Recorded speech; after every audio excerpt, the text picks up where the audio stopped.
We, as a society, have been taking the MCU for granted. What do I mean by that? Basically, I've seen so many people over the years writing off every single MCU movie as the same and formulaic and say the line! painfully average. People say these sort of interconnected blockbusters are ruining Hollywood because they shift the general public's attention away from art house films and movies that have more intelligence put into the screenplay and direction. People say Marvel doesn't try to do anything new and simply rides out the same old formula with every new release. And overall, they're just tired of a never-ending series they see as just okay. These are all valid critiques, and people can definitely feel this way. But as you can probably tell from the existence of this video, I disagree strongly! That's like the only quote I remember from Incredibles 2. Wow. These movies are beyond fun to me, and it's not turn your brain off fun. It's I'm genuinely invested in these characters and their struggles, but also they're hilarious fun. The idea that all these movies are all the same is ridiculous. I don't know how anyone could possibly take a look at Guardians of the Galaxy next to Black Panther and say, oh yeah, the same. Same story, same characters, same humor, same tone. No, you idiot. But on the other hand, I doubt anyone would ever make that specific argument. Well, here's Iron Man and Ant-Man. They're the same movie, right? Guy gets suit, guy fights bald businessman with scarier but ultimately same suit. Same movie. Well, I'm sorry, but you're a barnacle head if you think that that makes them the same. Iron Man is very much about character growth. It features a billionaire playboy who gets kidnapped by terrorists and is forced to witness the horrors his weapons have wrought on the world. He grows throughout the course of the story, a story that feels distinct due to Jon Favreau's unique directorial style. Ant-Man is a comedy heist movie about a petty crook who doesn't really grow. They saved that for Civil War. Ant-Man is way goofier and lighter than Mr. Shrapnel eating away at my heart, and this tone difference allows these movies to feel very different. This is basically the New Hope versus Force Awakens thing all over again. This is what happens when you take movies at face value and ignore the tone each movie is going for. Force Awakens is faster, quippier, and much more action-oriented. It features wholly original characters, which makes for a story that hits the same narrative beats while remaining its own thing. If you think it's an inferior copy of the original, you can feel free to think that way. But you can't deny that they feel very different. But then let's take a look at movies with similar tones to each other, Guardians and Thor Ragnarok. One is clearly copying the other's success, right? Not at all, boy! Guardians and Thor could not feel more different in terms of writing and direction. The dialogue and delivery in Guardians is very concrete, very deliberate. The jokes are distinct and they very much feel like a part of James Gunn's vision. The use of pop songs feeds into the story and the emotional through line is incredibly strong here. Thor Ragnarok, on the other hand, is an improv comedy and it shows. It feels much looser and more laid back because that's the direction Taika wanted to take. There's no emotional through line, the focus is purely on unburdened, unbridled fun. As a result, the movie feels very unique compared to James Gunn's previous entries in the MCU. In terms of comparing these movies' tones, characters, and storylines, I could do this all day. I really hope we can move past the idea that all these movies are the same and talk about other things. How about this instead? Marvel hasn't made an objectively bad movie since Thor 2. The level of consistency is astounding. Most franchises would kill to have 2 or 3 critical hits, but Marvel has only had 2 or 3 big critical misses out of 21 films. And I wouldn't even call Thor 2 and Hulk critical misses compared to their competition. Why did you say that name? At its worst, Marvel is bland and uninspired. Never incomprehensibly awful like the DCEU or the X-Men. They somehow have made 21 films in a row without an abysmal failure. Pixar couldn't even manage that. Sorry, lady.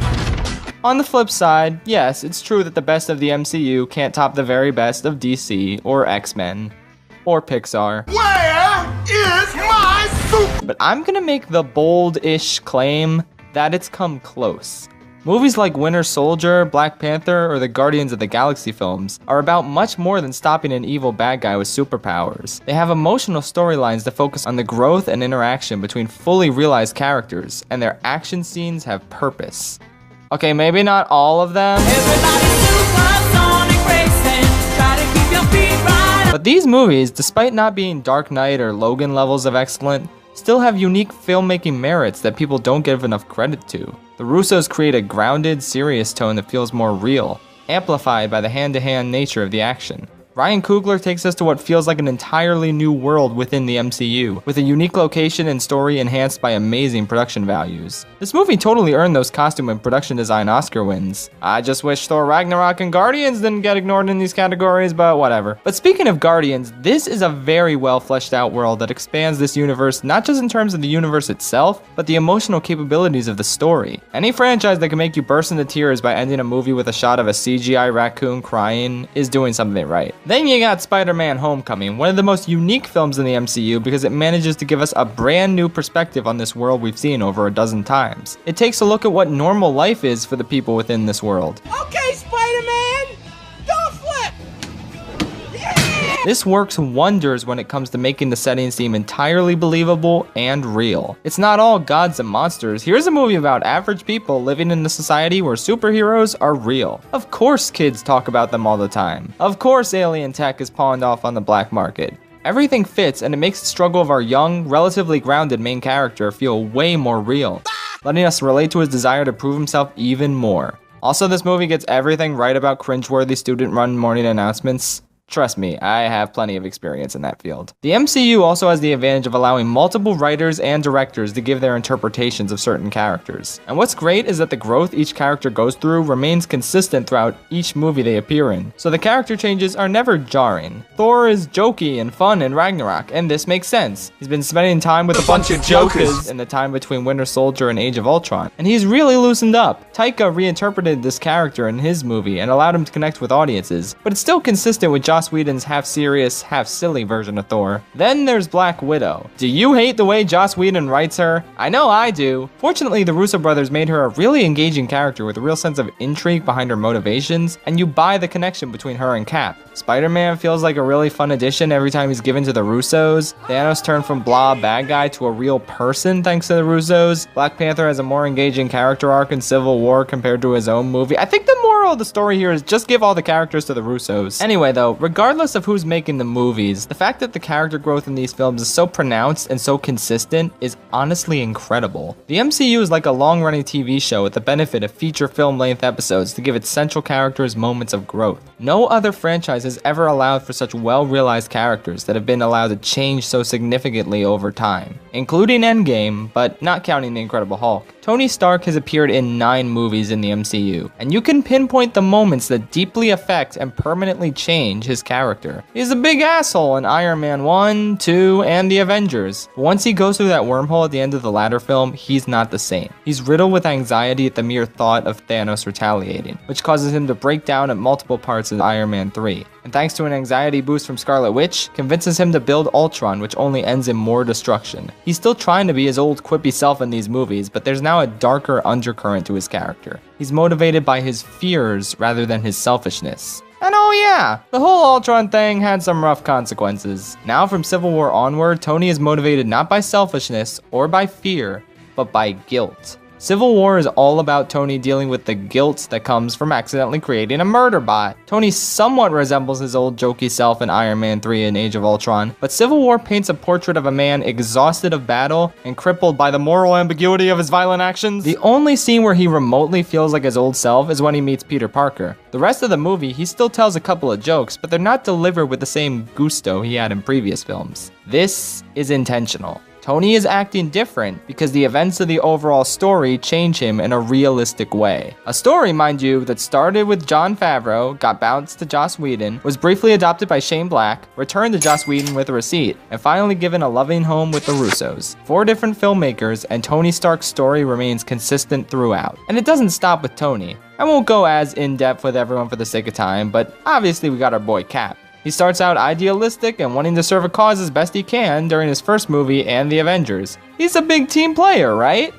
Yeah, let's completely shatter his worldview about serving governments in a very black and white good versus bad scenario by having him fight in a morally gray conflict with the villains or the people he previously blindly trusted. And let's have that conflict deeply change his worldview to the point where he becomes a vigilante. That's a complete 180 to how he started out, and it makes perfect sense given his experiences. Star-Lord and Gamora have a budding romance that goes incredibly slowly because neither of them are fully formed people at first. Gamora is very closed off due to the trauma she endured as a child of Thanos, and Star-Lord is too entitled due to his immature worldview of how relationships actually work. James Gunn very consciously doesn't hook them up, because despite their growth as individuals throughout the 2 movies, They aren't quite fully formed enough to be a couple. Then the Russos take over the story in a way that makes sense given the context of their situation. It's been 4 years since Guardians 2, and Star-Lord, despite being as ready as ever to start a relationship, has respected her boundaries. Now Gamora is confronted with her own personal endgame. Either she kills Thanos, or, probably the more likely scenario in her mind, she fails and is killed by Peter, taking the location of the Soul Stone to her grave. This is her last chance to share a moment of affection with someone she cares about, even if she doesn't feel emotionally ready to take on a full relationship. It's now or never to let Peter know how she feels. That's why this kiss isn't jarring. It's in line with Gamora's motivations given the most likely scenario that will play out. And she was right.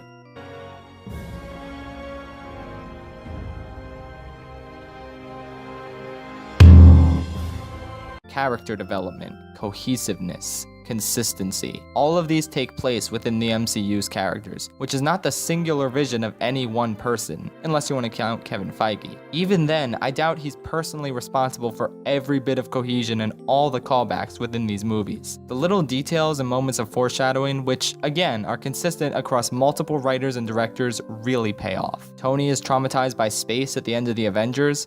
Now he's stuck in space with no hope of rescue. Steve repeating lines that meant something in his past, and now take on an even greater meaning in his present.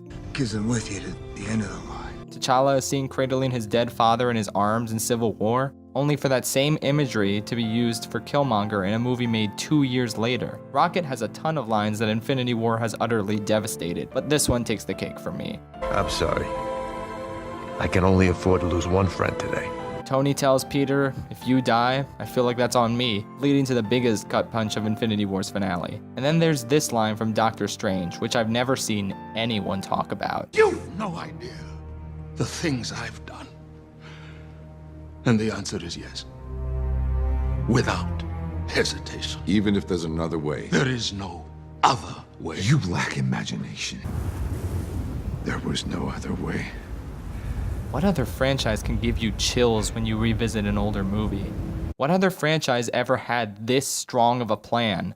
What other franchise can go on for 22 films and keep its audience invested in these characters? By God, just think about how much people care about these characters. Think about their struggles, their fears, their insecurities, and their triumphs, all of which we've gotten to witness over the course of an 11-year-old journey. Think about a group of misfits who come together to form their own family, who bicker and argue because it's the only way they know how to behave with each other, who act out and try to sabotage their good relationships because they believe they're unworthy of love and will only end up alone in the end. Think about a man forced to shoot the woman he loves more than anything, and then going through with it because her needs are more important to him than his desire to be with her.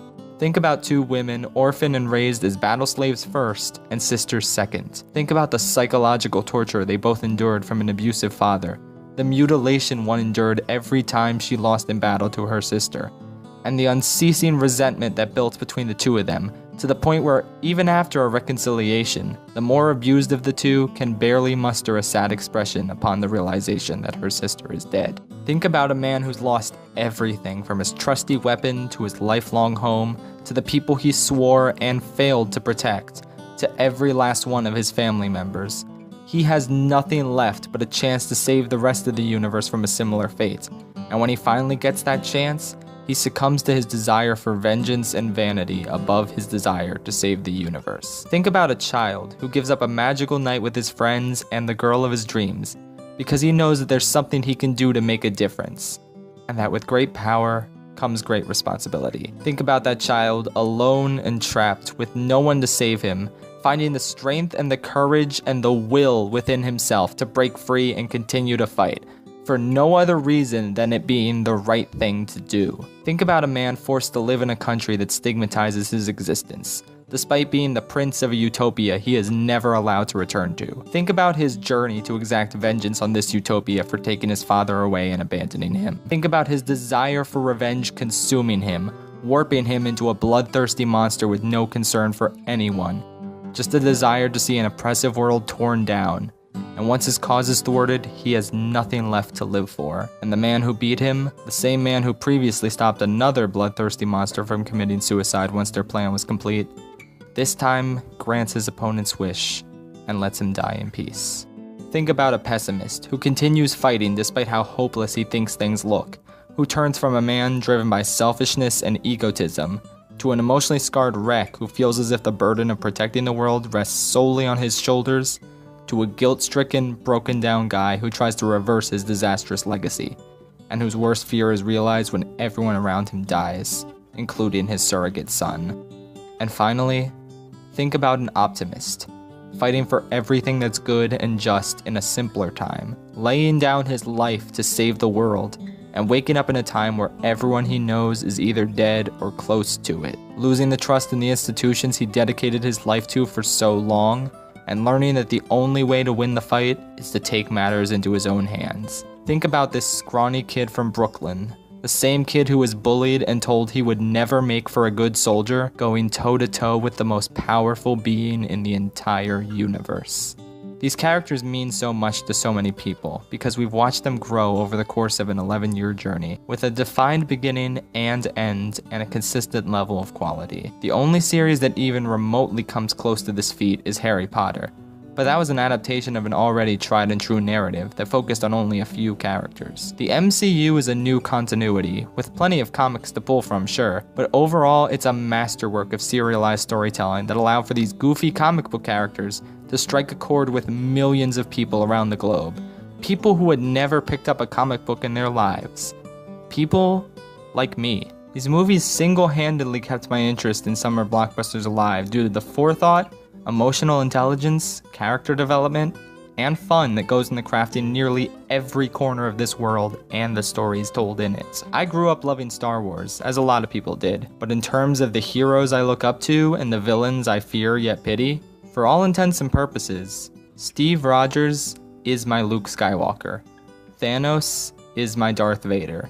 And as fondly as I remember my world-changing first go with Star Wars, the MCU, in my opinion, is better.